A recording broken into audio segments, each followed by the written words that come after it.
আমরা পূর্বেই বলেছিলাম যে আমাদের এই ঈদুল আজহা উপলক্ষে যে আমাদের সম্মানিত রংপুর নগরবাসী যে পশুগুলো কোরবানি করেন, সেই পশুগুলো কোরবানি করার জন্য আমরা রংপুর সিটি কর্পোরেশন থেকে ৩৩টি ওয়ার্ডে ৬৬টি জায়গা নির্ধারণ করেছি এবং সেই জায়গাগুলোতে আ সুন্দরভাবে এবং সুষ্ঠুভাবে কোরবানি সুসম্পন্ন করার জন্য যে বিষয়গুলো দরকার প্রত্যেকটি বিষয় আমরা সুসম্পন্ন করেছি এবং আমাদের প্রিয় নগরবাসীকে বলেছি যে সিটি কর্পোরেশন কর্তৃক নির্ধারিত ৬৬টি স্থানে আপনারা আপনাদের পশু কোরবানি করবেন।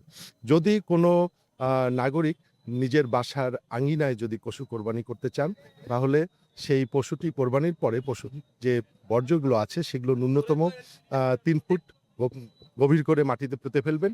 পর্যাপ্ত পানি ঢেলে রক্তগুলো পরিষ্কার করবেন এবং আ এবং ব্লিচিং পাউডার ছিটিয়ে দিবেন। যদি কোনো আমাদের সম্মানিত নাগরিকের বাড়ির উঠোনে এই কার্যক্রমগুলো আ সুসম্পূর্ণ করার মতন পর্যাপ্ত জায়গা না থাকে, তাহলে সেই পশু কোরবানির পরে যে বর্জ্যগুলো আছে সেগুলো আমাদের সিটি কর্পোরেশন কর্তৃক নির্ধারিত ডাস্টবিনে যেন ফেলে।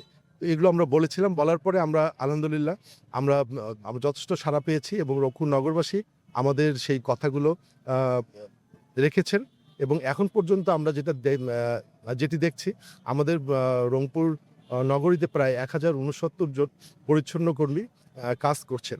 আমরা যে ৮ ঘন্টার মধ্যে যে রংপুর শহর থেকে সকল কোরবানির পশুর যে বর্জ্যগুলো অপসারণের জন্য যে আমরা বলেছিলাম, আমরা এখনো প্রত্যাশা করছি যে ৮ ঘন্টার মধ্যেই আ আমাদের সেই কোরবানির পশুর রক্ত বা যে বর্জ্যগুলো আছে সেগুলো আমাদের পরিচ্ছন্নতা কর্মীদের সহযোগিতায় এবং আমাদের প্রিয় নগরবাসীর সহযোগিতায় আমরা আ এই কাজটি সুষ্ঠুভাবে সুসম্পূর্ণ করতে সমর্থ হব এবং ৮ ঘন্টা পরেই আমরা আবারও পূর্বের ন্যায় আমাদের এই প্রিয় রংপুর নগরীকে একটি পরিচ্ছন্ন সুন্দর নগরীতে পরিণত করতে পারবো বলে আমরা বিশ্বাস করছি।